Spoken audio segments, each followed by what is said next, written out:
Basic hardware part 2. നമ്മൾ part 1 CPU പറഞ്ഞാൽ എന്താണ്, മെമ്മറി പറഞ്ഞാൽ എന്താണ് എന്നുള്ളതൊക്കെ നോക്കിയിട്ടുണ്ട്. പാർട്ട് 2 അതിനെ നമുക്ക് കണ്ടിന്യൂ ചെയ്യാം. അടുത്തത്, ഓഫീസിൽ ഈ ക്ലർക്ക് ഒരു ഡോക്യുമെൻ്റ് ക്രിയേറ്റ് ചെയ്യുകയാണെങ്കിൽ ആ ഡോക്യുമെൻറ്റിനെ ടേബിളിൻ്റെ മുകളിൽ വെച്ചിട്ട് വീട്ടിലേക്ക് ചെല്ലാൻ പറ്റില്ല. കാരണം നാളെ വന്നാൽ ആ ഡോക്യുമെൻറ്റ് ടേബിളിൽ ഉണ്ടാവും എന്ന് ഉറപ്പ് പറയാൻ പറ്റില്ല. അപ്പോൾ ഡോക്യുമെൻറ്റ്സ് ഒക്കെ ക്രിയേറ്റ് ചെയ്ത് കഴിഞ്ഞാൽ ആ ഡോക്യുമെൻറ്റിനെ സേവ് ചെയ്ത് വെക്കണം, അതായത് എടുത്ത് വെക്കണം. അതിന് ഓഫീസിൽ ഒരു ബ്യൂറോ ആവശ്യമാണ്. അതേപോലെ തന്നെ കമ്പ്യൂട്ടറിലും നമ്മൾ ഏതെങ്കിലും വർക്ക് ചെയ്താൽ അതിനെ നമ്മൾ സേവ് ചെയ്ത് വെക്കണം. അങ്ങനെ സേവ് ചെയ്ത് വെച്ചാൽ മാത്രമേ നാളെ നമുക്ക് ആവശ്യമുണ്ടെങ്കിൽ ആ ഡോക്യുമെൻറ്റ്സ് കിട്ടുകയുള്ളൂ. ഓഫീസിൽ എങ്ങനെയാണോ ബ്യൂറോ യൂസ് ചെയ്യണത് അതുപോലെ തന്നെയാണ് കമ്പ്യൂട്ടറിൽ ഹാർഡ് ഡിസ്ക്. ഈ ഹാർഡ് ഡിസ്കിൽ കുറേ മോഡൽസ് ഒക്കെ ഉണ്ട്. ഈ താഴെയുള്ളത് കസി ഹാർഡ് ഡിസ്ക് എന്ന് പറയും, സ്മോൾ കമ്പ്യൂട്ടർ സിസ്റ്റം ഇൻ്റർഫേസ്. ഇതിനെ നോർമലായിട്ട് വിളിക്കുമ്പോൾ കസി ഹാർഡ് ഡിസ്ക് എന്നാണ് വിളിക്കുന്നത്. ഈ ഹാർഡ് ഡിസ്ക് നോർമലായിട്ട് സെർവറിൽ മാത്രമേ യൂസ് ചെയ്യാറുള്ളൂ. അതായത് വീടുകളിൽ യൂസ് ചെയ്യുന്ന കമ്പ്യൂട്ടറിൽ ഇങ്ങനത്തെ ഹാർഡ് ഡിസ്കുകൾ നോർമലായിട്ട് യൂസ് ചെയ്യില്ല. സെർവർ പോലെയുള്ള വലിയ കമ്പ്യൂട്ടറുകളിൽ മാത്രമേ ഇങ്ങനത്തെ ഹാർഡ് ഡിസ്ക് യൂസ് ചെയ്യാറുള്ളൂ. കുറച്ച് ഓൾഡ് കമ്പ്യൂട്ടറിലൊക്കെ നമ്മൾ IDE ഹാർഡ് ഡിസ്ക് യൂസ് ചെയ്യാറുണ്ട്. അതിനെ നമ്മൾ പാട്ട എന്ന് വിളിക്കും. പാട്ട എന്ന് പറയുന്നത് പാരലൽ ATA എന്നുള്ളതാണ്. ഇപ്പോൾ ലേറ്റസ്റ്റ് ആയിട്ട് വരുന്ന കമ്പ്യൂട്ടറിലൊക്കെ സാട്ട എന്നുള്ള ഹാർഡ് ഡിസ്ക്കാണ് യൂസ് ചെയ്യണത്. സാട്ട എന്ന് പറയുന്നത് സീരിയൽ ATA ഹാർഡ് ഡിസ്ക്കാണ്. ഒരു ഓഫീസ് റൂമിൻ്റെ അകത്ത് എത്ര വലിയ ബ്യൂറോ വെക്കണം എന്ന് നോക്കുകയാണെങ്കിൽ നിങ്ങൾക്ക് എത്ര സൗകര്യമുണ്ടോ അത്ര വലിയ ബ്യൂറോ നിങ്ങൾക്ക് വെക്കാൻ പറ്റും. അതുപോലെ തന്നെ കമ്പ്യൂട്ടറിനകത്തും നിങ്ങൾക്ക് ഹാർഡ് ഡിസ്കിൻ്റെ കപ്പാസിറ്റി കമ്മിയായിട്ട് വെക്കാൻ പറ്റും, കൂടുതലായിട്ട് വെക്കാൻ പറ്റും. നോർമലായിട്ട് ഹാർഡ് ഡിസ്കിൻ്റെ കപ്പാസിറ്റിയെ GB പറയുക. സാധാരണ കമ്പ്യൂട്ടറുകളിൽ ഒരു 250 GB ഹാർഡ് ഡിസ്ക് യൂസ് ചെയ്യാറുണ്ട്. ഇത് തന്നെ നിങ്ങൾക്ക് 1 ടെറാബൈറ്റ് ഹാർഡ് ഡിസ്കും യൂസ് ചെയ്യാൻ പറ്റും. 1 ടെറാബൈറ്റ് എന്ന് പറയുന്നത് 1024 GB ആണ് 1 ടെറാബൈറ്റ് എന്ന് പറയുന്നത്. നമ്മൾ ഓഫീസിൽ യൂസ് ചെയ്യുന്ന ബ്യൂറോ സൈസ് വളരെ ഹൈറ്റ് കൂടുതലായിട്ട് കപ്പാസിറ്റി കൂടുതലായിട്ട് വെക്കുന്നുണ്ട്. അങ്ങനെ വെക്കുകയാണെങ്കിൽ ഈ ക്ലർക്ക് വർക്ക് ചെയ്യുന്നതിനും ഈ ബ്യൂറോ സൈസിനും ഏതെങ്കിലും ബന്ധമുണ്ടോ എന്ന് നോക്കുകയാണെങ്കിൽ യാതൊരു ബന്ധവുമില്ല. നിങ്ങൾ ചെറിയ ബ്യൂറോ യൂസ് ചെയ്താലും ശരി, ഓഫീസിൽ വലിയ ബ്യൂറോ ഉണ്ടെങ്കിലും ശരി, ക്ലർക്ക് എപ്പോഴും പോലെ നോർമലായിട്ട് വർക്ക് ചെയ്യുള്ളൂ. അതേപോലെ ഒരു കമ്പ്യൂട്ടറിലും 250 GB ഹാർഡ് ഡിസ്ക് യൂസ് ചെയ്താലും ശരി, 1 ടെറാബൈറ്റ് ഹാർഡ് ഡിസ്ക് യൂസ് ചെയ്താലും ശരി, കമ്പ്യൂട്ടറുടെ പെർഫോമൻസിൽ യാതൊരു ഡിഫറൻസും വരില്ല. രണ്ടും സെയിം ആയിട്ട് വർക്ക് ചെയ്യുള്ളൂ. അപ്പോൾ വലിയ ഹാർഡ് ഡിസ്ക് യൂസ് ചെയ്യുന്നത് കൊണ്ട് എന്താ ലാഭം എന്ന് വെച്ചാൽ നിങ്ങൾക്ക് കൂടുതൽ ഫയൽസ് അതിൻ്റെ അകത്ത് സ്റ്റോർ ചെയ്യാൻ പറ്റും. മൂവീസ്, സോങ്സ്, നിങ്ങൾക്ക് ആവശ്യമുള്ള പ്രോഗ്രാംസ് കൂടുതലായിട്ട് അതിൻ്റെ അകത്ത് സ്റ്റോർ ചെയ്യാൻ പറ്റും എന്നല്ലാതെ കമ്പ്യൂട്ടറുടെ പെർഫോമൻസിൽ യാതൊരു മാറ്റവും ഉണ്ടാവില്ല. ഒരു റൂമിൻ്റെ അകത്ത് എത്ര ബ്യൂറോ നമുക്ക് വയ്ക്കുക എന്ന് നോക്കുകയാണെങ്കിൽ ആ റൂമിൽ എത്ര സ്ഥലമുണ്ടോ അത്ര ബ്യൂറോ മാത്രമേ നമുക്ക് വയ്ക്കാൻ പറ്റുള്ളൂ. അതേപോലെ കമ്പ്യൂട്ടറിൽ നോക്കുകയാണെങ്കിൽ വീടുകളിൽ യൂസ് ചെയ്യുന്ന കമ്പ്യൂട്ടറിൽ ഒരു 4 മുതൽ ഒരു 6 ഹാർഡ് ഡിസ്ക് വരെ മാത്രമേ യൂസ് ചെയ്യാൻ പറ്റുള്ളൂ. കാരണം കമ്പ്യൂട്ടറുടെ ക്യാബിനറ്റിൻ്റെ അകത്ത് അത്രയും സ്ഥലം ഉണ്ടാവുള്ളൂ. ഇത് നമ്മൾ നോർമലായിട്ട് യൂസ് ചെയ്യുന്ന കമ്പ്യൂട്ടറിൻ്റെ ഒരു ക്യാബിനറ്റാണ്. ഈ ലൊക്കേഷനിലാണ് നമ്മൾ ഹാർഡ് ഡിസ്ക് ഒക്കെ ഫിക്സ് ചെയ്യുന്നത്. ഇവിടെ നോക്കുകയാണെങ്കിൽ നിങ്ങൾക്ക് ഒരു 5-6 ഹാർഡ് ഡിസ്കിൽ കൂടുതൽ ഫിക്സ് ചെയ്യാനുള്ള പോസിബിലിറ്റി ഇല്ല. ഇവിടെ ഹാർഡ് ഡിസ്ക് ഫിക്സ് ചെയ്യാനുള്ള സ്ഥലം ഉണ്ടായാൽ മാത്രം പോരാ, ഈ ഹാർഡ് ഡിസ്കിനെ മദർ ബോർഡിൽ ജോയിൻ ചെയ്യണം. അപ്പോൾ മദർ ബോർഡിൽ എത്ര ഹാർഡ് ഡിസ്കിനെ ജോയിൻ ചെയ്യാനുള്ള ഓപ്ഷൻസ് ഉണ്ട് എന്നുള്ളതാണ് കമ്പ്യൂട്ടറിൽ എത്ര ഹാർഡ് ഡിസ്ക് നിങ്ങൾക്ക് ഫിക്സ് ചെയ്യാൻ പറ്റും എന്ന് തീരുമാനിക്കുന്നത്. കമ്പനികളിൽ യൂസ് ചെയ്യുന്ന സെർവറൊക്കെ ക്യാബിനറ്റ് വളരെ വലുപ്പമുണ്ടാവും. അതിൻ്റെ അകത്ത് 10-20 ഹാർഡ് ഡിസ്കൊക്കെ ജോയിൻ ചെയ്യാനുള്ള ഓപ്ഷൻ ഉണ്ട്. ഹാർഡ് ഡിസ്ക് വാങ്ങിക്കുമ്പോൾ ഒരു കാര്യം മാത്രം ശ്രദ്ധിച്ചാൽ മതി, കഴിയുന്നതും കൂടുതൽ കപ്പാസിറ്റിയുള്ള ഹാർഡ് ഡിസ്ക് വാങ്ങിക്കാം. ഈ സാട്ട ഹാർഡ് ഡിസ്കിൽ തന്നെ 2 മോഡലിൽ നിങ്ങൾക്ക് ഹാർഡ് ഡിസ്ക് കിട്ടും. സാട്ട 1 എന്ന് പറയും. ഈ സാട്ട 1 എന്ന് പറയുന്നത് 1.5 GB/s ഡാറ്റ ട്രാൻസ്ഫർ ചെയ്യും. ഇത് തന്നെ സാട്ട 2 എന്നുള്ള hard disk 3.0 GB/s data transfer ചെയ്യും. അതായത് ബ്യൂറോ ഒന്ന് ഡെസ്ക്ടോപ്പിലേക്ക്, അതായത് ടേബിളിലേക്ക് എത്ര ഫാസ്റ്റിലാണ് ഡാറ്റ കാപ്പി ആവുക എന്നുള്ളതാണ് ഈ സ്പീഡ് പോയിന്റ് ചെയ്യുന്നത്. നിങ്ങൾ ഡാറ്റ ട്രാൻസ്ഫർ കൂടുതലുള്ള ഹാർഡ് ഡിസ്ക് വാങ്ങിക്കുകയാണെങ്കിൽ നിങ്ങൾക്ക് കമ്പ്യൂട്ടർ കുറച്ച് ഫാസ്റ്റായിട്ട് വർക്ക് ചെയ്യും.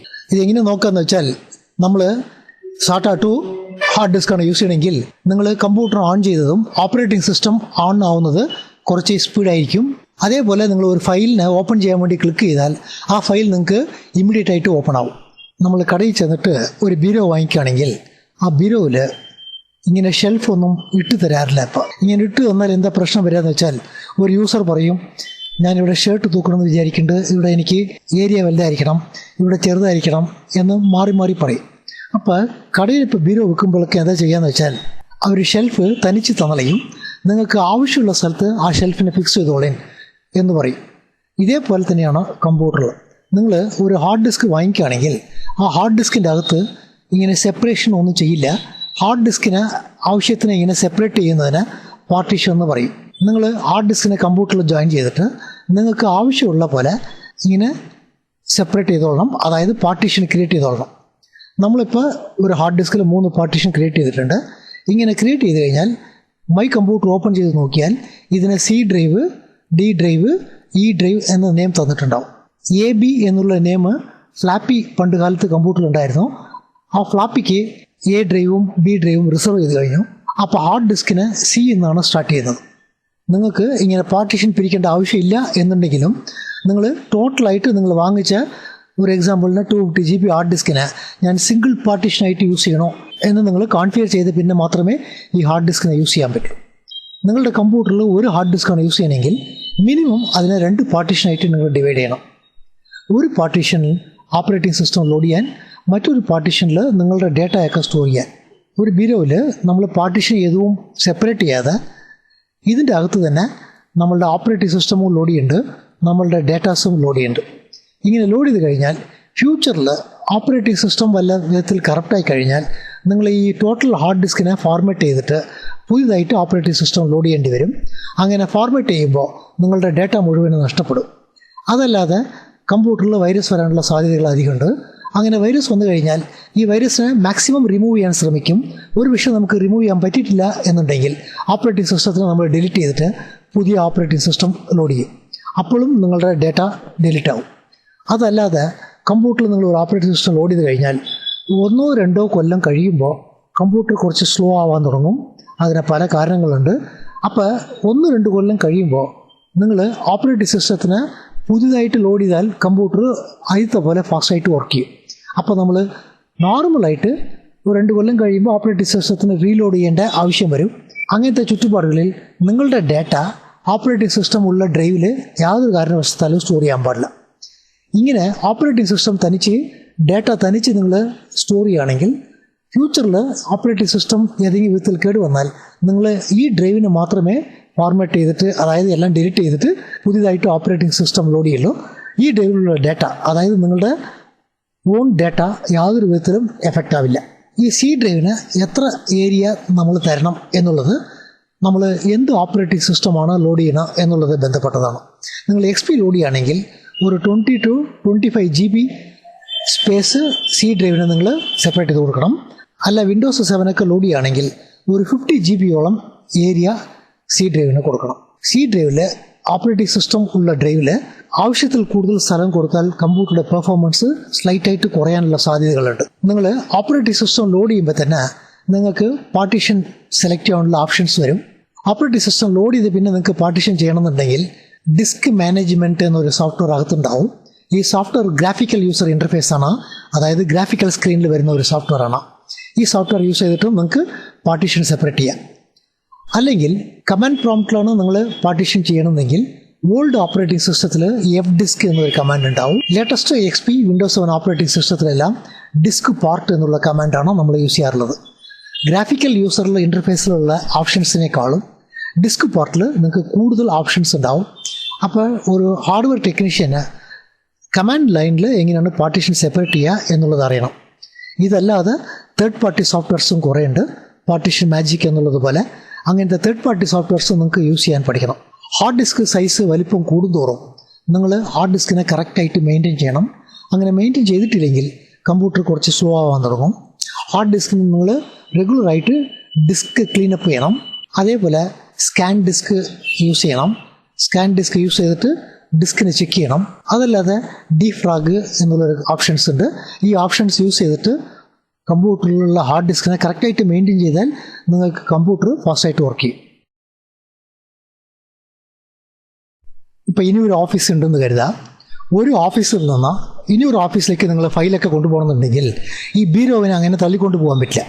കാരണം ഈ ബീരോ വന്നിട്ട് ഫിക്സഡ് ആണ്. അതേപോലെ തന്നെ ഒരു കമ്പ്യൂട്ടറിൽ നിന്ന് വേറൊരു കമ്പ്യൂട്ടറിലേക്ക് ആവശ്യമുള്ള ഫയൽസൊക്കെ കൊണ്ടുപോകണമെന്നുണ്ടെങ്കിൽ ഒരു കമ്പ്യൂട്ടറിൽ നിന്ന് ഹാർഡ് ഡിസ്കിനെ റിമൂവ് ചെയ്തിട്ട് മറ്റൊരു കമ്പ്യൂട്ടറിൽ കൊണ്ടുചെന്നിട്ട് ഫിക്സ് ചെയ്യാൻ പറ്റില്ല. കാരണം ഹാർഡ് ഡിസ്ക് പെർമനൻറ്റ് സ്റ്റോറേജ് ആണ്, കമ്പ്യൂട്ടറുടെ അകത്ത് ഫിക്സ് ചെയ്തിട്ടുണ്ടാവും. ഒരു ഹാർഡ്വെയർ ടെക്നീഷ്യനെ മാത്രമേ ഹാർഡ് ഡിസ്കിനെ ഒരു കമ്പ്യൂട്ടറിൽ നിന്ന് അഴിച്ചിട്ട് വേറെ കമ്പ്യൂട്ടറിൽ കൊണ്ടു ചെന്നിട്ട് ഫിക്സ് ചെയ്യാൻ പറ്റുള്ളൂ. നോർമൽ യൂസർക്ക് അത് പറ്റില്ല. അപ്പോൾ നമ്മൾ എന്താ ചെയ്യാന്ന് വെച്ചാൽ ഒരു സൂട്ട് കേസ് യൂസ് ചെയ്യും. നമുക്ക് ആവശ്യമുള്ള ഫയൽസൊക്കെ ഈ സൂട്ട് കേസിൻ്റെ അകത്ത് സ്റ്റോർ ചെയ്തിട്ട് ഈ സൂട്ട് കേസിലാണ് നമ്മൾ അടുത്ത റൂമിലേക്ക് കൊണ്ടുചെല്ലുക. ഇതേപോലെ തന്നെയാണ് കമ്പ്യൂട്ടറിൽ റിമൂവബിൾ സ്റ്റോറേജ് എന്ന് പറയും. 1980s നിങ്ങൾക്ക് ഫ്ലാപ്പി ഡ്രൈവ് കണ്ടുപിടിച്ചു. ഈ ഫ്ലാപ്പി ഡ്രൈവിലാണ് നമ്മൾ ഒരു കമ്പ്യൂട്ടറിൽ സ്റ്റോർ ചെയ്തിട്ട് ആ ഫയലിനെ അടുത്ത കമ്പ്യൂട്ടറിലേക്ക് ട്രാൻസ്ഫർ ചെയ്യാം. ഈ ഫ്ലാപ്പി ഡ്രൈവ് 1.44 MB വരെ മാത്രമേ സ്റ്റോർ ചെയ്യുള്ളൂ. ഈ കപ്പാസിറ്റി വളരെ കമ്മിയാണ്. ഇന്നുള്ള ഫയൽസ് സൈസൊക്കെ നോക്കിയാൽ ഇതിനേക്കാൾ വളരെ കൂടുതൽ വരും. അപ്പോൾ ഫ്ലാപ്പി ഡ്രൈവ് നമ്മൾ അധികം യൂസ് ചെയ്യാറില്ല. ഈ 1.44 MB ഫ്ലാപ്പി ഡ്രൈവ് നിങ്ങൾക്ക് വാങ്ങിക്കണമെങ്കിൽ ഒരു 10 രൂപ മുതൽ ഒരു 14 രൂപ വരെ നിങ്ങൾ ചിലവ് ചെയ്യേണ്ടി വരും. അതായത് സ്റ്റോറേജൊക്കെ നമ്മൾ എങ്ങനെ കാൽക്കുലേഷൻ ചെയ്യാന്ന് വെച്ചാൽ ഒരു MB സ്റ്റോറേജ് ചെയ്യാൻ എന്താണ് കോസ്റ്റ് വരുന്നത് നോക്കുകയാണെങ്കിൽ ഒരു MBക്ക് 10 രൂപയോളം നിങ്ങൾക്ക് കോസ്റ്റ് വരുന്നുണ്ട്. അത് മാത്രമല്ലാതെ ഈ ഫ്ലാപ്പി ഡ്രൈവ് ഒരു 10 പ്രാവശ്യം 20 പ്രാവശ്യം നമ്മൾ യൂസ് ചെയ്ത് കഴിഞ്ഞാൽ ഫ്ലാപ്പി ഡ്രൈവ് ശരിക്കും വർക്ക് ചെയ്യില്ല, എറർ വരാൻ തുടങ്ങും. അപ്പോൾ നമ്മൾ CD ഡ്രൈവ് കണ്ടുപിടിച്ചു. നോർമലായിട്ടുള്ള CDയിൽ നിങ്ങൾക്ക് 700 MBയോളം കോപ്പി ചെയ്യാൻ പറ്റും. ഈ CDയിൽ തന്നെ നിങ്ങൾക്ക് വൺസ് റൈറ്റബിൾ CD ഉണ്ട്, അതേപോലെ റീഡ് ആൻഡ് റൈറ്റ് നമുക്ക് ഫയലിനെ ഡിലീറ്റ് ചെയ്തിട്ട് പിന്നെയും റൈറ്റ് ചെയ്യുന്ന പോലെ റീറൈറ്റബിൾ CDs ഉണ്ട്. അത് കഴിച്ചിട്ട് DVD ഇൻട്രൊഡ്യൂസ് ചെയ്തു. ഒരു DVDയിൽ നിങ്ങൾക്ക് 4 GB സ്റ്റോർ ചെയ്യാൻ പറ്റും. ഇതിൻ്റെ കോസ്റ്റ് നിങ്ങൾക്ക് 10 രൂപ വരുന്നുള്ളൂ. ഈ 4 GB എന്ന് പറയുന്നത് 4000 MB ആണ്. നമ്മൾ ഫ്ലാപ്പിയിൽ കണക്ക് നോക്കുകയാണെങ്കിൽ 10 രൂപ ഒരു MBക്ക് കോസ്റ്റ് വരുന്നുണ്ട്. അപ്പോൾ 4000 MBക്ക് നിങ്ങൾ 10 രൂപയെന്ന് കണക്ക് കൂട്ടുകയാണെങ്കിൽ 40,000 രൂപ വരും. അതായത് ഫ്ലാപ്പിയിൽ ഒരു MBക്ക് സ്റ്റോർ ചെയ്യുന്ന അതേ കോസ്റ്റിന് നമ്മൾ DVDയിലേക്ക് കൺവേർട്ട് ചെയ്താൽ 40,000 രൂപയോളം വരും ഒരു DVDൻ്റെ കോസ്റ്റ്. പക്ഷേ നമ്മളത് 10 രൂപയിൽ വാങ്ങിക്കുന്നുണ്ട്. അപ്പോൾ സ്റ്റോറേജ് കോസ്റ്റ് വളരെ കമ്മിയായതുകൊണ്ട് CD DVD കൂടുതൽ പോപ്പുലറായി. അടുത്തത് നമുക്ക് പെൻ ഡ്രൈവ് വന്നു. ഈ പെൻ ഡ്രൈവിനെ നമുക്ക് USB-യിൽ ഇൻസെർട്ട് ചെയ്തിട്ട് കോപ്പി ചെയ്യാൻ പറ്റും. പെൻ ഡ്രൈവിൽ നോക്കുകയാണെങ്കിൽ നിങ്ങൾക്ക് 32 GB വരെ ഇപ്പോൾ പെൻ ഡ്രൈവ് വന്നു കഴിഞ്ഞു. ഈ പെൻ ഡ്രൈവിൽ ഈസി ആയിട്ട് നിങ്ങൾക്ക് കോപ്പി ചെയ്യാനും ഡിലീറ്റ് ചെയ്യാനും പറ്റും. ഒരു കമ്പ്യൂട്ടറിൽ കോപ്പി ചെയ്തിട്ട് അടുത്ത കമ്പ്യൂട്ടറിലേക്ക് ഈസി ആയിട്ട് കൊണ്ടു ചെല്ലാൻ പറ്റും. പേഴ്സണലായിട്ട് നമ്മൾ ഒരു കമ്പ്യൂട്ടറിൽ നിന്ന് വേറെ കമ്പ്യൂട്ടറിലേക്ക് ഫയലിനെ കൊണ്ടുപോവുകയാണെങ്കിൽ ജനറലായിട്ട് നമ്മളിപ്പോൾ USB പെൻ ഡ്രൈവ് മാത്രമേ യൂസ് ചെയ്യാറുള്ളൂ. ഇത് തന്നെ വേറെ ഒരു യൂസർക്ക് ഫയലിൽ നമ്മൾ കോപ്പി ചെയ്ത് കൊടുക്കണമെങ്കിൽ USB-യിൽ കോപ്പി ചെയ്ത് കൊടുക്കാൻ പറ്റില്ല. കാരണം USB ഡ്രൈവ് ഒരു 400 രൂപയോളം കോസ്റ്റ് വരും. ഇത്ര കോസ്റ്റുള്ള ഒരു USB ഡ്രൈവിൽ കോപ്പി ചെയ്തിട്ട് മറ്റുള്ളവർക്ക് നമുക്ക് കൊടുക്കാൻ പറ്റില്ല. അങ്ങനത്തെ ചുറ്റുപാടുകളിൽ മാത്രം നമ്മൾ ഒരു 10 രൂപയ്ക്ക് CD വാങ്ങിച്ചിട്ട് ആ 10 രൂപ CD-യിൽ ആവശ്യമുള്ള ഫയൽസ് കോപ്പി ചെയ്തിട്ട് മറ്റുള്ള യൂസർക്ക് നമ്മൾ കൊടുക്കാറുണ്ട്. അതല്ലാതെ നോർമലായിട്ട് നമ്മുടെ ഓൺ യൂസിനെ യൂസ് ചെയ്യുകയാണെങ്കിൽ USB പെൻ ഡ്രൈവ് മാത്രമേ യൂസ് ചെയ്യാറുള്ളൂ. ഇപ്പോൾ ലേറ്റസ്റ്റായിട്ട് വരുന്ന ഓപ്പറേറ്റിംഗ് സിസ്റ്റം വിൻഡോസ് 7 ഒക്കെ നിങ്ങൾക്ക് USB ഡ്രൈവ് വഴി തന്നെ ലോഡ് ചെയ്യാൻ പറ്റും. അപ്പോൾ കമ്പ്യൂട്ടറിൽ CD ഡ്രൈവിൻ്റെ ആവശ്യം പോലും ഇപ്പോൾ ഇല്ല, USB ഡ്രൈവ് മാത്രം ഉണ്ടായാൽ മതി. ഈ റിമൂവബിൾ ഡ്രൈവ്സിൽ കുറേ മോഡൽസ് കുറേ ടൈപ്സ് ഒക്കെ ഉണ്ട്. നമ്മൾ റിമൂവബിൾ ഡ്രൈവ്സ് ക്ലാസ്സിൽ ഈ ഡ്രൈവ്സിനെ കുറിച്ച് എല്ലാം ഡീറ്റെയിൽ ആയിട്ട് നമുക്ക് നോക്കാം. കമ്പ്യൂട്ടറുടെ അകത്തുള്ള വസ്തുക്കളെ നമ്മൾ ഒരു 3 പാർട്ടായിട്ട് സെപ്പറേറ്റ് ചെയ്യാൻ പറ്റും. ഒന്ന് വന്നിട്ട് ഹാർഡ്വെയർ, അതായത് കമ്പ്യൂട്ടറുടെ അകത്ത് എന്തൊക്കെ വസ്തുക്കൾ നിങ്ങൾക്ക് കൈകൊണ്ട് ടച്ച് ചെയ്യാൻ പറ്റുന്നുണ്ടോ തൊടാൻ പറ്റുന്നുണ്ടോ ആ വസ്തുക്കളെല്ലാം നമ്മൾ ഹാർഡ്വെയർ എന്ന് പറയും. ഈ സോഫ്റ്റ്വെയർ ഇല്ലാതെ ഹാർഡ്വെയർ വർക്ക് ചെയ്യില്ല. ഹാർഡ്വെയർ വർക്ക് ചെയ്യണമെന്നുണ്ടെങ്കിൽ അതിന് സോഫ്റ്റ്വെയർ നമ്മൾ ഫീഡ് ചെയ്താൽ മാത്രമേ വർക്ക് ചെയ്യുള്ളൂ. ഇത് നിങ്ങൾ എങ്ങനെ നോക്കുകയെന്ന് വെച്ചാൽ നിങ്ങളുടെ DVD പ്ലെയർ വന്നിട്ട് ഒരു ഹാർഡ്വെയർ. ഈ വെറും DVD പ്ലെയർ വെച്ചിട്ട് നിങ്ങൾക്ക് മൂവി ഒന്നും നോക്കാൻ പറ്റില്ല. നിങ്ങൾ മൂവി അതിൽ ഇൻസെർട്ട് ചെയ്തിട്ട് പ്ലേ ചെയ്താൽ മാത്രമേ മൂവി നോക്കാൻ പറ്റുള്ളൂ. നമ്മൾ ഇൻസെർട്ട് ചെയ്യുന്ന ഈ CD ഇതും ഒരു ഹാർഡ്വെയറാണ്. പക്ഷേ ഈ CD-ൻ്റെ അകത്ത് ഉള്ള മൂവി നിങ്ങൾക്ക് സോഫ്റ്റ്വെയറാണ്. ഈ മൂവിനെ നിങ്ങൾക്ക് ടച്ച് ചെയ്യാൻ പറ്റില്ല. ഇതിനെ പ്ലേ ചെയ്തിട്ട് ആ പിക്ചറിനെ നിങ്ങൾക്ക് TV-യിൽ കാണാൻ പറ്റുമെന്നല്ലാതെ ഈ മൂവി സോഫ്റ്റ്വെയർ പോലെയാണ്. അതേപോലെ കമ്പ്യൂട്ടറിൽ ഏതെങ്കിലും വർക്ക് ചെയ്യണമെന്നുണ്ടെങ്കിൽ ആ വർക്ക് സോഫ്റ്റ്വെയർ വഴിയാണ് നമ്മൾ ചെയ്യാറുള്ളത്. ഈ സോഫ്റ്റ്വെയറിൽ നോക്കിയാൽ 2 ടൈപ്പായ സോഫ്റ്റ്വെയർ ഉണ്ട്. ഒന്ന് സിസ്റ്റം സോഫ്റ്റ്വെയർ എന്ന് പറയും. ഈ സിസ്റ്റം സോഫ്റ്റ്വെയർ എന്ന് പറയുന്നത് കമ്പ്യൂട്ടറിൽ operating system Windows 7, Linux, XP ഇങ്ങനത്തെ ഓപ്പറേറ്റിംഗ് സിസ്റ്റമൊക്കെ സിസ്റ്റം സോഫ്റ്റ്വെയർസാണ്. അതിൻ്റെ കൂടെ ഡ്രൈവർ സോഫ്റ്റ്വെയർസ് എന്ന് പറയും. അതായത് കമ്പ്യൂട്ടറിൻ്റെ അകത്തുള്ള കാർഡൊക്കെ വർക്ക് ചെയ്യാൻ നമ്മൾ ഡ്രൈവർ ഫയൽസ് തരും. ആ ഡ്രൈവർ ഫയൽസൊക്കെ സിസ്റ്റം സോഫ്റ്റ്വെയർ എന്ന് പറയും. അടുത്തത് ആപ്ലിക്കേഷൻ സോഫ്റ്റ്വെയർ. ഈ ആപ്ലിക്കേഷൻ സോഫ്റ്റ്വെയർ എന്ന് പറയുന്നത് നമ്മൾ യൂസ് ചെയ്യുന്ന Photoshop, page maker, MS office ഇതെല്ലാം വന്നിട്ട് ആപ്ലിക്കേഷൻ സോഫ്റ്റ്വെയർസാണ്. അടുത്തത് ഫേംവെയർ. ഈ ഫേംവെയർ പറയുന്നത് സോഫ്റ്റ്വെയർ പ്ലസ് ഹാർഡ്വെയർ ആണ് ഫേംവെയർ എന്ന് പറയുന്നത്. നമ്മൾ ആദ്യമേ നോക്കി കമ്പ്യൂട്ടറിന് ബേസിക്കായിട്ട് യാതൊരു നോളജും ഇല്ല. അപ്പോൾ നമ്മൾ കമ്പ്യൂട്ടറിനെ ഓൺ ചെയ്ത് കഴിഞ്ഞാൽ ഫസ്റ്റ് കമ്പ്യൂട്ടറിന് എന്ത് നോളജ് വേണമെന്ന് വെച്ചാൽ ഈ കീബോർഡിലുള്ള ഡേറ്റാവിനെ എങ്ങനെയാണ് ഇൻപുട്ട് ചെയ്യുക, എങ്ങനെയാണ് റീഡ് ചെയ്യുക എന്നുള്ള നോളജ് വേണം. അതേപോലെ ഡേറ്റാവിനെ എങ്ങനെയാണ് മോണിറ്ററിലേക്ക് പാസ് ചെയ്യുക, മോണിറ്ററിലേക്ക് ഡേറ്റാവിനെ എങ്ങനെയാണ് ഔട്ട്പുട്ട് ചെയ്യുക എന്നുള്ള ഡീറ്റെയിൽസ് വേണം. കമ്പ്യൂട്ടറിൻ്റെ അകത്ത് നമ്മൾ ബയാസ് എന്നൊരു ചിപ്പ് വെച്ചിട്ടുണ്ടാവും. ഈ ചിപ്പിൻ്റെ അകത്ത് പ്രോഗ്രാംസ് എഴുതിയിട്ടുണ്ട്. അതായത് കീബോർഡ് ഇൻപുട്ട് ചെയ്യണത് എങ്ങനെയാണ്, മോണിറ്ററിലേക്ക് ഡേറ്റ ഔട്ട്പുട്ട് ചെയ്യണത് എങ്ങനെയാണ് എന്നുള്ള ചെറിയ കാര്യങ്ങളൊക്കെ ഈ ബയാസ് ചിപ്പിൻ്റെ അകത്ത് നമ്മൾ സോഫ്റ്റ്വെയർ എഴുതിയിട്ടുണ്ടാവും. അപ്പോൾ നമ്മൾ കമ്പ്യൂട്ടർ ഓൺ ചെയ്താൽ ഫസ്റ്റ് ഈ ബയാസ് ചിപ്പിനെ റീഡ് ചെയ്തിട്ടാണ് കമ്പ്യൂട്ടർ കീബോർഡിനെ ആക്സസ് ചെയ്യാനും മോണിറ്ററിനെ ആക്സസ് ചെയ്യാനും പഠിക്കുന്നത്. അപ്പോൾ ഈ ബയാസ് ചിപ്പ് നമുക്ക് ഫേംവെയർ എന്ന് പറയും. കാരണം ഈ ബയാസ് ചിപ്പ് എന്നുള്ള IC ഒരു ഹാർഡ്വെയറാണ്. ആ ചിപ്പിൻ്റെ അകത്ത് നമ്മൾ പ്രോഗ്രാം എഴുതി വെച്ചിട്ടുണ്ട്. ആ പ്രോഗ്രാം സോഫ്റ്റ്വെയറാണ്. അപ്പോൾ ബയാസ് ചിപ്പിനെ നമ്മൾ ഫേംവെയർ എന്ന് പറയും. ഈ ചിത്രത്തിലുള്ളത് കമ്പ്യൂട്ടറുടെ ബേസിക് ആർക്കിടെക്ചർ എന്ന് പറയും. നമ്മൾ ഇൻപുട്ട് വഴിയാണ് കമ്പ്യൂട്ടറിൻ്റെ അകത്തേക്ക് ഡേറ്റ ഫീഡ് ചെയ്യുന്നത്. CPU നമ്മൾ ഫീഡ് ചെയ്ത ഡേറ്റാവിനെ പ്രോസസ്സ് ചെയ്യുന്നുണ്ട്. ആ ഡേറ്റാവിനെ പ്രോസസ്സ് ചെയ്യാൻ CPU മെമ്മറീനെ യൂസ് ചെയ്യും. മെമ്മറിക്ക് പ്രൈമറി സ്റ്റോറേജ് എന്ന് പറയും. ഈ പ്രോസസ്സ് ചെയ്ത ഡേറ്റാവിനെ ഔട്ട്പുട്ടിലേക്ക് CPU അയക്കും. ഈ ഔട്ട്പുട്ടിൽ നമ്മൾ മോണിറ്ററൊക്കെ യൂസ് ചെയ്യാറുണ്ട്. നമ്മളുടെ പ്രോഗ്രാംസൊക്കെ സ്റ്റോർ ചെയ്യാൻ അകത്ത് പെർമനൻറ്റ് മെമ്മറി യൂസ് ചെയ്യുന്നുണ്ട്. ഈ പെർമനൻറ്റ് മെമ്മറിയാണ് സെക്കൻഡറി സ്റ്റോറേജ് എന്ന് പറയും. അതായത് ഹാർഡ് ഡിസ്ക് ഒക്കെ സെക്കൻഡറി സ്റ്റോറേജാണ്. നമ്മൾ ജനറലായിട്ട് കമ്പ്യൂട്ടറിലേക്ക് ഇൻപുട്ട് ചെയ്യാൻ കീബോർഡ് മൗസാണ് യൂസ് ചെയ്യാറുള്ളത്. മാക്സിമം നമ്മൾ കീബോർഡ് മൗസിലാണ് വർക്ക് ചെയ്യാറുള്ളത്. അതുകൊണ്ട് കീബോർഡ് മൗസ് വാങ്ങിക്കുമ്പോൾ മാക്സിമം നല്ല ക്വാളിറ്റി ഏതാണെന്ന് നോക്കിയിട്ട് അങ്ങനെ വാങ്ങിച്ചാൽ നിങ്ങൾക്ക് വർക്ക് ചെയ്യാൻ വളരെ എളുപ്പമായിരിക്കും. മോണിറ്റർ ഔട്ട്പുട്ട് ഡിവൈസ് ആയിട്ട് യൂസ് ചെയ്യുന്നുണ്ട്. ഒരു 20 ഇഞ്ച് വലിപ്പമുള്ള മോണിറ്ററൊക്കെ വാങ്ങിക്കുകയാണെങ്കിൽ വർക്ക് ചെയ്യാൻ വളരെ ഈസി ആയിരിക്കും. മോണിറ്ററിൽ നിങ്ങൾക്ക് analog monitor, LCD monitor, LED monitor എന്ന കുറേ ടൈപ്പ് മോണിറ്റർ ഉണ്ട്. LED മോണിറ്ററൊക്കെ ക്വാളിറ്റി നന്നായിരിക്കും. ഈ 20 ഇഞ്ച് എന്ന് പറയുന്നത് ഈ മോണിറ്ററിൻ്റെ ഈ ഡയഗ്നലാണ് ആ 20 ഇഞ്ചസ്. നിങ്ങൾക്ക് ഔട്ട്പുട്ട് ഹാർഡ് കോപ്പി ആയിട്ട് വേണമെന്നുണ്ടെങ്കിൽ നിങ്ങൾ പ്രിൻ്റർ യൂസ് ചെയ്യണം. പ്രിൻ്ററിൽ dot matrix, ink jet, laser printer എന്നൊക്കെ പ്രിൻ്റേഴ്സ് ഉണ്ട്. ലേസർ പ്രിൻ്റർ ക്വാളിറ്റി കുറച്ച് കൂടുതലായിരിക്കും. ജനറലായിട്ട് ഇൻപുട്ട് ഡിവൈസസ്, ഔട്ട്പുട്ട് ഡിവൈസസ് ഒക്കെ കമ്പ്യൂട്ടറുടെ പുറമേ ഉണ്ടാവും. കമ്പ്യൂട്ടറിൻ്റെ അകത്ത് ഇമ്പോർട്ടൻ്റ് ആയ ഒരു പാർട്ട് CPU ആണ്. ഈ CPUവിനെ സെൻട്രൽ പ്രോസസ്സിംഗ് യൂണിറ്റ് എന്ന് പറയും, അല്ലെങ്കിൽ പ്രോസസ്സർ എന്ന് പറയും, മൈക്രോ പ്രോസസ്സർ എന്നും പറയും. മെമ്മറി നമുക്ക് പ്രൈമറി സ്റ്റോറേജ് ടെമ്പററി ആണ്. ഹാർഡ് ഡിസ്ക് സെക്കൻഡറി സ്റ്റോറേജ് നിങ്ങൾക്ക് പെർമനൻ്റ് ആണ്. നമുക്ക് ഇൻപുട്ട് ഔട്ട്പുട്ട് ഡിവൈസസിനെ കുറിച്ച് കുറച്ച് ഡീറ്റെയിൽ ആയിട്ട് നോക്കാം. നമ്മൾ ആദ്യമേ നോക്കി കമ്പ്യൂട്ടറിൽ വളരെ പോപ്പുലറായ ഇൻപുട്ട് ഡിവൈസ് കീബോർഡ് ആൻഡ് മൗസാണ്. നിങ്ങൾ ജനറലായിട്ട് യൂസ് ചെയ്യുന്ന കീബോർഡ് മെംബ്രൻ കീബോർഡ് എന്ന് പറയും.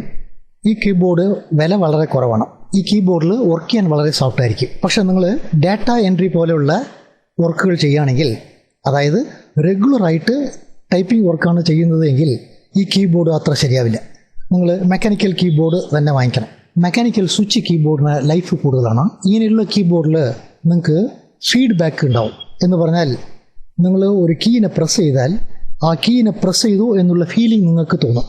മെക്കാനിക്കൽ കീബോർഡ് മെംബ്രൻസ് കീബോർഡിനേക്കാളും ഒരു 2 to 3 ടൈംസ് കോസ്റ്റ് കൂടുതൽ വരും. TVS കമ്പനിക്കാർ TVS ഗോൾഡ് എന്നുള്ള പേരിൽ മെക്കാനിക്കൽ കീബോർഡ് റിലീസ് ചെയ്തിട്ടുണ്ട്. അത് മാർക്കറ്റിൽ കിട്ടും. ഇതല്ലാതെ കീബോർഡിൽ എർഗണോമിക് കീബോർഡ് എന്നൊരു കീബോർഡ് കിട്ടാറുണ്ട്. ഈ കീബോർഡ് എന്തിനാണ് ക്രിയേറ്റ് ചെയ്തിട്ടുള്ളത് എന്ന് നോക്കുകയാണെങ്കിൽ, നോർമലായിട്ട് നിങ്ങളുടെ കൈയിൻ്റെ പൊസിഷൻ ഇങ്ങനെ ഉണ്ടാവും. പക്ഷേ കീബോർഡിൽ നിങ്ങൾ ടൈപ്പ് ചെയ്യുമ്പോൾ നിങ്ങളുടെ കൈയിൻ്റെ റിസ്റ്റ് ഇങ്ങനെ ബെൻഡാവും. അതുകൊണ്ട് കൂടുതൽ നേരം ടൈപ്പ് ചെയ്താൽ റിസ്റ്റിൽ നിങ്ങൾക്ക് കുറച്ച് പെയിൻ തോന്നും. അതിനെ അവോയ്ഡ് ചെയ്യാൻ വേണ്ടിയിട്ട് കീബോർഡ് തന്നെ റിസ്റ്റിനെ ബെൻഡ് ചെയ്യാതെ ടൈപ്പ് ചെയ്യാനുള്ള സൗകര്യത്തിന് ഇടത്തെ ഭാഗത്തുള്ള കീസൊക്കെ ലെഫ്റ്റ് സൈഡിലേക്ക് ഷിഫ്റ്റ് ചെയ്തിട്ടുണ്ട്, റൈറ്റ് സൈഡിലുള്ള കീസൊക്കെ റൈറ്റ് സൈഡിൽ ഷിഫ്റ്റ് ചെയ്തിട്ടുണ്ട്.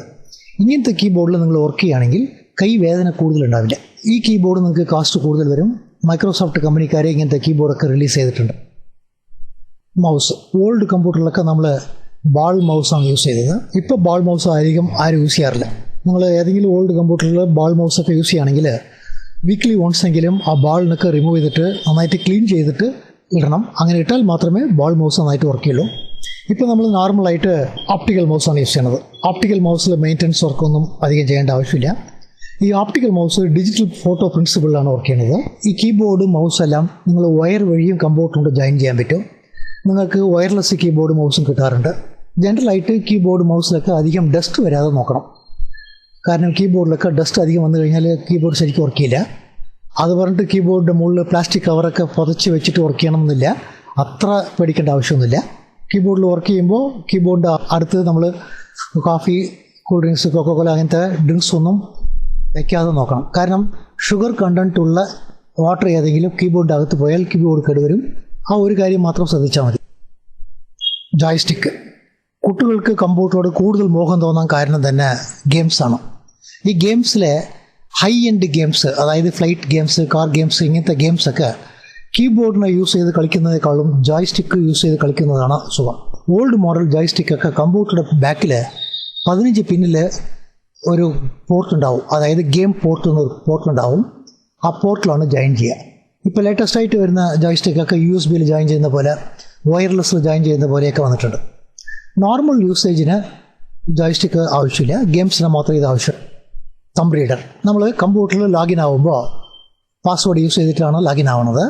പക്ഷേ നമ്മളുടെ പാസ്വേഡ് വേറെ ആരെങ്കിലും കട്ട് കഴിഞ്ഞാൽ നമ്മളുടെ പാസ്വേഡ് യൂസ് ചെയ്തിട്ട് നമ്മളുടെ കമ്പ്യൂട്ടറിൽ ലോഗിൻ ആയിട്ട് നമ്മളുടെ പേഴ്സണൽ ഫയൽസൊക്കെ അവർക്ക് നോക്കാൻ പറ്റും. അപ്പോൾ കമ്പനിയിൽ സെക്യൂരിറ്റീനെ ഇമ്പ്രൂവ് ചെയ്യണം എന്ന് കരുതാണെങ്കിൽ തമ്പ് റീഡർ യൂസ് ചെയ്യാറുണ്ട്. ലേറ്റസ്റ്റ് ആയിട്ട് XP Windows 7 തമ്പ് റീഡർ നിങ്ങൾക്ക് ഡിഫോൾട്ടായിട്ട് സപ്പോർട്ട് ചെയ്യും. ഈ തമ്പ് റീഡർ നിങ്ങൾ യൂസ് ചെയ്യുകയാണെങ്കിൽ നിങ്ങൾ പാസ്വേഡ് എൻ്റർ ചെയ്യണം. ഇതിൽ തമ്പിനെ ഇംപ്രസ് ചെയ്താൽ മാത്രമേ അകത്ത് ലോഗിൻ ആവാൻ പറ്റുള്ളൂ. ഇത് കുറച്ച് സെക്യൂരിറ്റി കൂടുതലാണ്. അടുത്തത് ഡിജിറ്റൽ ക്യാമറ. നമ്മളിപ്പോൾ നോർമലായിട്ട് ഫിലിം യൂസ് ചെയ്യുന്ന ക്യാമറ ആരും യൂസ് ചെയ്യാറില്ല, ഡിജിറ്റൽ ക്യാമറ മാത്രമേ യൂസ് ചെയ്യാറുള്ളൂ. ഡിജിറ്റൽ ക്യാമറയുടെ അകത്ത് മെമ്മറി ഉണ്ടാവും. അപ്പോൾ നിങ്ങൾ എടുക്കുന്ന ഫോട്ടോസ് എല്ലാം ആ മെമ്മറിയിൽ സ്റ്റോർ ആവും.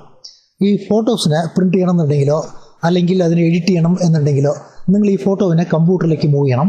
ഡിജിറ്റൽ ക്യാമറവിനെ കമ്പ്യൂട്ടറിലേക്ക് ജോയിൻ ചെയ്യാൻ IEEE പോർട്ടാണ് അധികം യൂസ് ചെയ്യാറുള്ളത്. അതല്ലാതെ USB ജോയിൻ ചെയ്യുന്ന ഓപ്ഷൻസും ഉണ്ട്. Touch screen. ഹൈ എൻഡ് ലാപ്ടോപ്സിലെല്ലാം ടച്ച് സ്ക്രീൻസ് വരാറുണ്ട്. അതേപോലെ ഓർഡിനറി മോണിറ്ററിലും ടച്ച് സ്ക്രീൻ മോണിറ്ററൊക്കെ കിട്ടുന്നുണ്ട്. ഈ മോണിറ്റർ ആരെ യൂസ് ചെയ്യാന്ന് വെച്ചാൽ ഗ്രാഫിക്കലിൽ കൂടുതൽ വർക്ക് ചെയ്യുന്നവരൊക്കെ ഈ മോണിറ്റർ യൂസ് ചെയ്യാറുണ്ട്. ഈ മോണിറ്ററിൽ ഇലക്ട്രോണിക് പെൻ യൂസ് ചെയ്തിട്ട് നിങ്ങൾക്ക് ഡയറക്റ്റായിട്ട് അതിൻ്റെ മുകളിൽ റൈറ്റ് ചെയ്യാൻ പറ്റും, അല്ലെങ്കിൽ ഡ്രോയിങ് ചെയ്യാൻ പറ്റും. അതല്ലാതെ ഈ ടച്ച് സ്ക്രീൻ ബാങ്കിൽ ATMസിലൊക്കെ യൂസ് ചെയ്യാറുണ്ട്. അടുത്തത് സ്കാനർ. നിങ്ങളുടെ വശമുള്ള ഫോട്ടോസ്, പിക്ചേഴ്സൊക്കെ നിങ്ങൾ കമ്പ്യൂട്ടറിലേക്ക് കോപ്പി ചെയ്യണമെന്നുണ്ടെങ്കിൽ, മൂവ് ചെയ്യണമെന്നുണ്ടെങ്കിൽ നിങ്ങൾ സ്കാനർ യൂസ് ചെയ്യും. ഈ സ്കാനറിൽ ഇപ്പോൾ ബ്ലാക്ക് ആൻഡ് വൈറ്റ് സ്കാനർ കിട്ടാറില്ല, കളർ സ്കാനേഴ്സ് മാത്രമേ കിട്ടാറുള്ളൂ. ഈ സ്കാനർ നിങ്ങൾ നോക്കിയിട്ടുണ്ടാവും, ജെറാക്സ് മെഷീനിലൊക്കെ മുകളിൽ സ്കാനർ ഉണ്ടാവും, താഴെ പ്രിൻ്റ് ഉണ്ടാവും. അപ്പോൾ നിങ്ങൾ ഒരു ഫോട്ടോ കോപ്പി എടുക്കുമ്പോൾ പേപ്പറിൻ്റെ മുകളിൽ വെച്ചിട്ട് സ്കാൻ ചെയ്തിട്ട് ആ സ്കാനാണ് പ്രിൻ്ററിലേക്ക് പോകുന്നത്. പ്രിൻ്ററിൽ നിന്നാണ് ആ പേപ്പർ നിങ്ങൾക്ക് പ്രിൻ്റായിട്ട് വരുന്നത്. ഈ സ്കാനർ വില വളരെ കമ്മിയായിരിക്കും. ഒരു 2000 മുതൽ ഒരു 3000 റേഞ്ച് വരെ വരുള്ളൂ. മൈക്രോഫോൺ. നിങ്ങൾ കമ്പ്യൂട്ടറിൽ ഓഡിയോ റെക്കോർഡിംഗ്, അതായത് മൾട്ടിമീഡിയ ബന്ധപ്പെട്ട ഓഡിയോ റെക്കോർഡിംഗ് ഒക്കെ ചെയ്യണമെന്നുണ്ടെങ്കിൽ നിങ്ങൾ മൈക്ക് യൂസ് ചെയ്യണം. കമ്പ്യൂട്ടറിൽ നമ്മൾ നോർമലായിട്ട് യൂസ് ചെയ്യുന്ന മൈക്ക് കണ്ടൻസർ മൈക്ക് എന്ന് പറയും. കണ്ടൻസർ മൈക്കിൽ അത്ര ക്വാളിറ്റി ഉണ്ടാവില്ല. നിങ്ങൾക്ക് മൂവിങ് കോയിൽ മൈക്കൊക്കെ വാങ്ങിക്കുകയാണെങ്കിൽ ക്വാളിറ്റി കൂടുതലുണ്ടാവും. ഡീഫോൾട്ടായിട്ട് ഓപ്പറേറ്റിംഗ് സിസ്റ്റത്തിൽ തന്നെ ഓഡിയോവിനെ റെക്കോർഡ് ചെയ്യാനുള്ള സോഫ്റ്റ്വെയർസൊക്കെ തന്നിട്ടുണ്ട്. Touch pad. നമ്മൾ ക്ലാസ് എടുക്കാനൊക്കെ ഈ ടച്ച് പാഡാണ് യൂസ് ചെയ്യണത്. ഈ ടച്ച് പാഡിൽ നിങ്ങൾ എന്ത് റൈറ്റ് ചെയ്താലും അത് നിങ്ങൾക്ക് മോണിറ്ററിൽ വരും. നിങ്ങളുടെ ഹാൻഡ് റൈറ്റിങ്ങിനെ കമ്പ്യൂട്ടറിലേക്ക് ട്രാൻസ്ഫർ ചെയ്യണമെന്നുണ്ടെങ്കിൽ നിങ്ങൾ ടച്ച് പാഡ് തന്നെ യൂസ് ചെയ്യണം. നിങ്ങൾ ഡ്രൈവിംഗ് ലൈസൻസ് ഒക്കെ വാങ്ങിക്കുകയാണെങ്കിൽ ഈ ടച്ച് പാഡിലാണ് നിങ്ങളുടെ സിഗ്നേച്ചറിനെ ഇംപ്രസ് ചെയ്യുക. ടച്ച് പാഡ് ടീച്ചിങ് പർപ്പസിന് കൂടുതൽ യൂസ് ആവും. വെബ്കാം. നിങ്ങൾ ഇൻ്റർനെറ്റിൽ വീഡിയോ ചാറ്റിംഗ് ഒക്കെ ചെയ്യുകയാണെങ്കിൽ വെബ്കാം യൂസ് ചെയ്യാറുണ്ട്. ഈ വെബ്കാം എന്ന് പറയുന്നത് ഡിജിറ്റൽ ക്യാമറവിനേക്കാളും ക്വാളിറ്റി കുറവായ ഒരു ക്യാമറയാണ്. ഈ ക്യാമറയിൽ നിങ്ങൾ ഫോട്ടോ എടുക്കുകയാണെങ്കിൽ ആ ഫോട്ടോൻ്റെ സൈസ് വളരെ കമ്മിയായിരിക്കും. ഫയലിൻ്റെ സൈസ് കമ്മിയായിട്ടുണ്ടെങ്കിൽ മാത്രമേ ഇൻ്റർനെറ്റിൽ ഫാസ്റ്റായിട്ട് നിങ്ങൾക്ക് വർക്ക് ചെയ്യാൻ പറ്റുള്ളൂ. ഇത് നോർമലായിട്ട് വെബ് ചാറ്റിംഗാണ് യൂസ് ചെയ്യുന്നത്. Barcode reader. നിങ്ങൾ കടയിൽ സാധനം വാങ്ങിക്കുമ്പോൾ ആ സാധനത്തിൻ്റെ മുകളിൽ ബാർകോഡ് ഉണ്ടാവും. ഈ ബാർകോഡിൽ ആ സാധനത്തിൻ്റെ മാനുഫാക്ചറിങ് ഡേറ്റ്, അതിൻ്റെ പ്രൈസ് ഒക്കെ ഉണ്ടാവും. ഈ ബാർകോഡ് റീഡറിൽ നിങ്ങൾ ഇത് കാണിച്ചു കഴിഞ്ഞാൽ ഈ ഡീറ്റെയിൽസ് അങ്ങനെ കമ്പ്യൂട്ടറിലേക്ക് ട്രാൻസ്ഫർ ആവും. അപ്പോൾ ബില്ലിങ് ചെയ്യുന്നതൊക്കെ വളരെ എളുപ്പമായിരിക്കും, അക്യൂറേറ്റ് ആയിരിക്കും. Output devices. ഔട്ട്പുട്ട് ഡിവൈസസിൽ നമ്മൾ വളരെ പോപ്പുലറായിട്ട് യൂസ് ചെയ്യുന്നത് മോണിറ്ററാണ്. നിങ്ങൾ കമ്പ്യൂട്ടറിൽ വർക്ക് ചെയ്യുന്ന സമയം മുഴുവനും മോണിറ്റർ നോക്കിയിട്ടാണ് വർക്ക് ചെയ്യണത്. അതുകൊണ്ട് കഴിയുന്നതും നല്ല മോണിറ്റർ വാങ്ങിക്കണം. മോണിറ്ററിൽ CRT monitor, LCD, LED monitor എന്ന് കുറേ ടൈപ്സ് മോണിറ്റർ കിട്ടുന്നുണ്ട്. നമ്മൾ ആദ്യമൊക്കെ CRT മോണിറ്ററിലാണ് വർക്ക് ചെയ്യാറുള്ളത്. ഈ CRT മോണിറ്ററിലുള്ള ഒരു വലിയ അഡ്വാൻറ്റേജ് എന്തെന്ന് വെച്ചാൽ പിക്ചർ ക്വാളിറ്റി നിങ്ങൾക്ക് ഹൈ ആയിരിക്കും. LCD, LED മോണിറ്ററിൽ പിക്ചർ ക്വാളിറ്റി അത്ര ഹൈ ആയി ഉണ്ടാവില്ല. അതേപോലെ CRT മോണിറ്റർ പോലെ LCD LED മോണിറ്ററിൽ പിക്ചർ അത്ര ഷാർപ്പായിട്ട് ഉണ്ടാവില്ല. അതുകൊണ്ട് ഇന്നും പ്രിന്റിംഗ് ബന്ധപ്പെട്ട വർക്കൊക്കെ ചെയ്യുകയാണെങ്കിൽ CRT മോണിറ്ററാണ് യൂസ് ചെയ്യാറുള്ളത്. പക്ഷേ CRT മോണിറ്ററിൽ ഉള്ള ഒരു വലിയ ഡ്രോബാക്ക് എന്തെന്ന് വെച്ചാൽ CRT മോണിറ്റർ വർക്ക് ചെയ്യാൻ ഒരു 12,000 വോൾട്ട് മുതൽ ഒരു 18,000 വോൾട്ട് വരെ അകത്ത് പ്രൊഡ്യൂസ് ചെയ്യും. ഇങ്ങനെ ഹൈ വോൾട്ടേജ് പ്രൊഡ്യൂസ് ചെയ്യുന്നതുകൊണ്ട് മോണിറ്ററിൽ സോഫ്റ്റ് എക്സ്റേ ഫോം ആവും. ഈ സോഫ്റ്റ് എക്സ്റേ വളരെ മൈൽഡായിരിക്കും. അതുകൊണ്ട് ഈ സോഫ്റ്റ് എക്സ്റേ നിങ്ങളുടെ ബോഡീനെ യാതൊരു വിധത്തിലും എഫക്റ്റ് ചെയ്യില്ല. പക്ഷേ നിങ്ങളുടെ ഐ വളരെ സോഫ്റ്റാണ്. അതുകൊണ്ട് ഐ പ്രോബ്ലംസ് വരാനുള്ള സാധ്യതകളുണ്ട്. അതുകൊണ്ട് CRT മോണിറ്ററിൽ വർക്ക് ചെയ്യുകയാണെങ്കിൽ മോണിറ്ററുടെ വളരെ അടുത്ത് ഇരുന്നിട്ട് വർക്ക് ചെയ്യാൻ പാടില്ല, കുറച്ച് അകന്നിരുന്നിട്ട് വേണം വർക്ക് ചെയ്യാൻ. CRT മോണിറ്റർ വർക്ക് ചെയ്യാൻ ഒരു 100 വാട്ട്സോളം പവർ കൺസ്യൂം ചെയ്യും. ഈ LCD LED മോണിറ്ററിൽ ഈ എക്സ്റേയുടെ പ്രോബ്ലംസ് ഒന്നുമില്ല. ഇത് വർക്ക് ചെയ്യാൻ നിങ്ങൾക്ക് ഒരു 40 വാട്ട് മുതൽ ഒരു 60 വാട്ട് വരെ മാത്രമേ പവർ കൺസ്യൂം ചെയ്യുള്ളൂ. അതേപോലെ LCD LED മോണിറ്ററിൽ നിങ്ങൾക്ക് 20 ഇഞ്ചസ് 22 ഇഞ്ചസ് പോലെയുള്ള വളരെ വലിയ മോണിറ്റേഴ്സ് കിട്ടാൻ സാധ്യതയുണ്ട്. പക്ഷേ CRT മോണിറ്ററിൽ അത്ര വലിയ മോണിറ്റേഴ്സ് കിട്ടില്ല. നമ്മൾ ആദ്യമേ നോക്കിയിട്ടുണ്ട്. ഈ മോണിറ്ററുടെ സൈസ് എന്ന് പറയുന്നത് മോണിറ്ററുടെ ഡയഗണലാണ്. ഈ ഏരിയയാണ് നമ്മൾ മോണിറ്ററുടെ സൈസായിട്ട് പറയുന്നത്. LCD LED മോണിറ്ററിൽ നിങ്ങൾക്ക് വൈഡ് മോണിറ്ററും കിട്ടുന്നുണ്ട്. ഈ രണ്ട് മോണിറ്ററിൽ LED മോണിറ്ററുടെ ക്വാളിറ്റി ഹൈ ആയിരിക്കും. അതായത് പിക്ചറിൻ്റെ ബ്രൈറ്റ്നസ് കുറച്ച് കൂടുതലുണ്ടാവും. ഇപ്പോൾ ലേറ്റസ്റ്റ് ആയിട്ട് നിങ്ങൾ കമ്പ്യൂട്ടർ വാങ്ങിക്കുകയാണെങ്കിൽ LED മോണിറ്റർ മാത്രം വാങ്ങിച്ചാൽ മതി. അടുത്തത് പ്രിൻ്ററിൽ dot matrix, ink jet, laser printer എന്ന ഒരു 3 മോഡൽ പ്രിൻ്ററാണ് വളരെ പോപ്പുലർ ആയിട്ടുള്ളത്. ഈ ഡോട്ട് മാട്രിക്സ് പ്രിൻ്റർ നമ്മൾ ബില്ലിംഗ് വർക്കിന് മാത്രമേ അത് യൂസ് ചെയ്യാറുള്ളൂ. ഈ ഡോട്ട് മാട്രിക്സ് പ്രിൻ്ററിലുള്ള വലിയ അഡ്വാൻറ്റേജ് എന്തെന്ന് വെച്ചാൽ നിങ്ങൾ ഒരു 30 രൂപയ്ക്ക് റിബൺ ഇട്ട് കഴിഞ്ഞാൽ ഒരു 1000 പേജസോളം നിങ്ങൾക്ക് പ്രിൻറ്റ് ചെയ്യാൻ പറ്റും. അതായത് ഒരു പേജ് പ്രിൻറ്റ് ചെയ്യാൻ നിങ്ങൾക്ക് 3 പൈസ മാത്രമേ ചിലവാകുള്ളൂ. പക്ഷേ ക്വാളിറ്റി അത്ര നന്നായിട്ടുണ്ടാവില്ല. നിങ്ങൾ ഒരു 10 പേജ് പ്രിൻറ്റ് ചെയ്തിട്ട് അതിനെ വായിക്കാൻ ശ്രമിക്കുകയാണെങ്കിൽ കണ്ണ് വേദന വരും. കാരണം ഒவ்வொരു ലെറ്ററും ഇങ്ങനെ ഡോട്ട്സ് വെച്ചിട്ടാണ് ക്രിയേറ്റ് ചെയ്യുന്നത്. അതുകൊണ്ട് കൂടുതൽ ഡോട്ട് മാട്രിക്സ് പ്രിൻ്ററിൽ പ്രിൻറ്റ് ചെയ്ത പേപ്പറൊക്കെ നിങ്ങൾ വായിക്കുകയാണെങ്കിൽ കണ്ണ് വേദനിക്കാൻ തുടങ്ങും. അടുത്തത് ഇങ്ക് ജെറ്റ്. വീടുകളിൽ ഇങ്ക് ജെറ്റ് അത് യൂസ് ചെയ്യാറുണ്ട്. ഇങ്ക് ജെറ്റ് പ്രിൻ്ററുടെ കോസ്റ്റ് വളരെ കമ്മിയാണ്. ഒരു 2000 മുതൽ ഒരു 3000 വരെ മാത്രമേ കോസ്റ്റ് വരുള്ളൂ. നിങ്ങൾക്ക് കളർ പ്രിൻ്റർ വേണമെന്നുണ്ടെങ്കിൽ വില കമ്മിയായിട്ടുള്ളത് ഇങ്ക് ജെറ്റ് മാത്രമേ ഉള്ളൂ. പക്ഷേ ഇങ്ക് ജെറ്റിൽ റണ്ണിങ് കോസ്റ്റ് കൂടുതൽ വരും. അതെന്താണെന്ന് വെച്ചാൽ നിങ്ങൾ ഒരു 1000 റുപ്പീസിന് ഇങ്ക് കാട്രിഡ്ജ് വാങ്ങിച്ച് കമ്പ്യൂട്ടറിൽ ഇട്ടാൽ ഒരു 300 പേജസ് മാത്രമേ അതിൽ പ്രിൻ്റ് ആവുള്ളൂ. അതായത് ഒരു പേജ് പ്രിൻ്റ് ചെയ്യാൻ നിങ്ങൾക്ക് 3 റുപ്യോളം ചിലവ് വരും. ഇത് തന്നെ നിങ്ങൾ ഡോട്ട് മാട്രിക്സിൽ നോക്കുകയാണെങ്കിൽ ഒരു 3 പൈസ മാത്രമേ ചിലവ് വരുള്ളൂ. അടുത്തത് ലേസർ പ്രിൻ്റർ. ലേസർ പ്രിൻ്ററിൻ്റെ ക്വാളിറ്റി നന്നായിരിക്കും. പ്രിൻ്റ് ചെയ്യാനുള്ള കോസ്റ്റ് ഇങ്ക് ജെറ്റ് പോലെ അധികം വരില്ല. പക്ഷേ ലേസർ പ്രിൻ്ററിൽ നിങ്ങൾക്ക് ബ്ലാക്ക് ആൻഡ് വൈറ്റ് മാത്രമേ വീടുകളിൽ വാങ്ങിക്കാൻ പറ്റൂ. കാരണം ലേസർ പ്രിൻ്ററിൽ കളർ പ്രിൻ്റർ വളരെ കോസ്റ്റ് കൂടുതലാണ്. അത് പ്രൊഫഷണൽ ആയിട്ടുള്ളവർക്ക് മാത്രമേ അത് സൂട്ടാവുള്ളൂ. വീടുകൾക്ക് നിങ്ങൾ ബ്ലാക്ക് ആൻഡ് വൈറ്റ് മാത്രമേ വാങ്ങിക്കാൻ പറ്റൂ. സ്പീക്കർ. നിങ്ങൾ നോർമലായിട്ട് കമ്പ്യൂട്ടർ യൂസ് ചെയ്യുകയാണെങ്കിൽ ഒരു സ്റ്റീരിയോ സ്പീക്കർ വാങ്ങിച്ചാൽ മതി. സ്റ്റീരിയോ സ്പീക്കർ പറയുന്നത് 2 ചാനൽ 2 സ്പീക്കർ ഉണ്ടാവും. അത്രമാത്രം മതിയാവും. പക്ഷേ നിങ്ങൾ ഗെയിമിങ്സ്, മൾട്ടിമീഡിയ ഇതൊക്കെ കൂടുതൽ ഇൻട്രസ്റ്റഡ് ആണെങ്കിൽ നിങ്ങൾ 5.1 സ്പീക്കർ തന്നെ വാങ്ങിക്കണം. ഇപ്പോൾ ലേറ്റസ്റ്റ് ആയിട്ട് വരുന്ന കമ്പ്യൂട്ടർ എല്ലാം നിങ്ങൾക്ക് 5.1 സപ്പോർട്ട് ചെയ്യും. ഈ 5.1 സറൗണ്ട് സൗണ്ട്, ഊഫർ എല്ലാം ഉണ്ടാവും. സ്പീക്കറിൽ കോസ്റ്റ് കമ്മിയായ സ്പീക്കർ കിട്ടാറുണ്ട്, കോസ്റ്റ് വളരെ കൂടുതലുള്ള സ്പീക്കറും കിട്ടാറുണ്ട്. നിങ്ങൾക്ക് എന്ത് ക്വാളിറ്റി വേണോ അതിനെപ്പറ്റി പോലെ നിങ്ങൾ സ്പീക്കർ വാങ്ങിച്ചോളണം. അടുത്തത് പ്ലോട്ടർ. ഈ പ്ലോട്ടറും ഒരു ടൈപ്പായ പ്രിൻ്ററാണ്. ഈ പ്ലോട്ടർ എവിടെയാണ് യൂസ് ചെയ്യുകയെന്ന് വെച്ചാൽ എഞ്ചിനീയറിംഗ് ഡ്രോയിങ് പ്ലാനൊക്കെ വരയ്ക്കുകയാണെങ്കിൽ ഈ പ്ലോട്ടറാണ് യൂസ് ചെയ്യുക. വീടിൻ്റെ പ്ലാന്, മെഷീൻ്റെ പ്ലാനൊക്കെ വരയ്ക്കുകയാണെങ്കിൽ ഈ പ്ലോട്ടറാണ് യൂസ് ചെയ്യുക. ഈ പ്ലോട്ടറിൽ നമ്മൾ ഒരു പേപ്പർ യൂസ് ചെയ്യും. ആ പേപ്പറിൻ്റെ മുകളിൽ പെന്നാണ് നിങ്ങൾക്ക് ഡ്രോ ചെയ്യുന്നത്. അതുകൊണ്ട് ലൈൻസൊക്കെ വളരെ ഷാർപ്പായിരിക്കും. നിങ്ങൾക്ക് ഈ പെന്നിൻ്റെ കളർ ചേഞ്ച് ചെയ്യാൻ പറ്റും. നിങ്ങൾക്ക് ചെറിയ സൈസ് പ്ലോട്ടറും കിട്ടാറുണ്ട്, ഇതുപോലെ വലിയ സൈസ് പ്ലോട്ടറും കിട്ടാറുണ്ട്. ഈ പ്ലോട്ടർ നിങ്ങൾ കൂടുതൽ നോക്കിയിട്ടുണ്ടാവും. ഒരു എക്സാമ്പിളിന് നിങ്ങളുടെ 2 വീലറിന് നമ്പർ പ്ലേറ്റ് പ്ലാസ്റ്റിക്കിൽ കട്ട് ചെയ്യാൻ പോവുകയാണെങ്കിൽ ഈ പ്ലോട്ടറാണ് അവർ യൂസ് ചെയ്യുക. അവർ ഈ പെന്നിൻ്റെ പകരം പെന്നിനെ റിമൂവ് ചെയ്തിട്ട് ബ്ലേഡിനെ ഫിക്സ് ചെയ്യും അതിൽ. അപ്പോൾ വരയ്ക്കുമ്പോൾ വരയ്ക്കുന്നതിന് പകരം ആ ഷീറ്റിനെ അത് കട്ട് ചെയ്യും. ഈ പ്ലോട്ടർ CAD കമ്പ്യൂട്ടർ എയ്ഡഡ് ഡിസൈനിങ്സിലൊക്കെ യൂസ് ചെയ്യാറുണ്ട്. പ്രൊജക്ടർ. നിങ്ങൾ ഒരു കോൺഫറൻസ് ഹാളിൽ ഒരു 200 പേര് 300 പേര് ഇരുന്നിട്ട് സബ്ജക്റ്റ് നോക്കണമെന്നുണ്ടെങ്കിൽ ഈ പ്രൊജക്ടർ തന്നെ യൂസ് ചെയ്യണം. അതേപോലെ ക്ലാസ് റൂംസിലൊക്കെ നമുക്ക് പ്രൊജക്ടർ യൂസ് ചെയ്യാൻ പറ്റും. ഈ പ്രൊജക്ടർ ഒരു 30,000 കൂടുതൽ കോസ്റ്റ് വരും. ഈ പ്രൊജക്ടറിലുള്ള ഒരു വലിയ ഡിസഡ്വാൻറ്റേജ് എന്താണെന്ന് വെച്ചാൽ ഈ പ്രൊജക്ടറുടെ ലാമ്പ് നിങ്ങൾക്ക് ഒരു 1000 അവേഴ്സ് മാത്രമേ വർക്ക് ചെയ്യുള്ളൂ. ഒരു 1000 അവേഴ്സ് കഴിഞ്ഞാൽ നിങ്ങൾ ലാമ്പിനെ ചേഞ്ച് ചെയ്യണം. ഈ 30,000 രൂപ വരുന്ന ഈ പ്രൊജക്ടറിൽ ലാമ്പ് മാത്രം നിങ്ങൾക്ക് ഒരു $20,000 കോസ്റ്റ് വരും. അപ്പോൾ ഇത് റണ്ണിങ് കോസ്റ്റ് വളരെ കൂടുതലാണ്. നിങ്ങൾ ഒരു ദിവസത്തേക്ക് പ്രൊജക്ടിന് റെൻറ്റ് എടുക്കുകയാണെങ്കിൽ പോലും ആ റെൻറ്റ് വന്നിട്ട് ഒരു 700 രൂപീസോളം വരും. കാരണം ഇത് റണ്ണിങ് കോസ്റ്റ് വളരെ കൂടുതലാണ്. അതുകൊണ്ട് നോർമലായിട്ട് വീടുകളിൽ പ്രൊജക്ടർ ആരും യൂസ് ചെയ്യാറില്ല. നമ്മൾ ഈ സെക്ഷനിൽ ബേസിക് ഇൻപുട്ട് ഔട്ട്പുട്ട് ഡിവൈസസിൽ എന്തൊക്കെയാണ് ഉള്ളത് എന്നുള്ളത് മാത്രമേ നോക്കിയിട്ടുള്ളൂ. ഈ ഓരോ ഡിവൈസിനെ കുറിച്ച് നമ്മൾ ഡീറ്റെയിൽ ആയിട്ട് തനിച്ച് നോക്കാം. Thank you.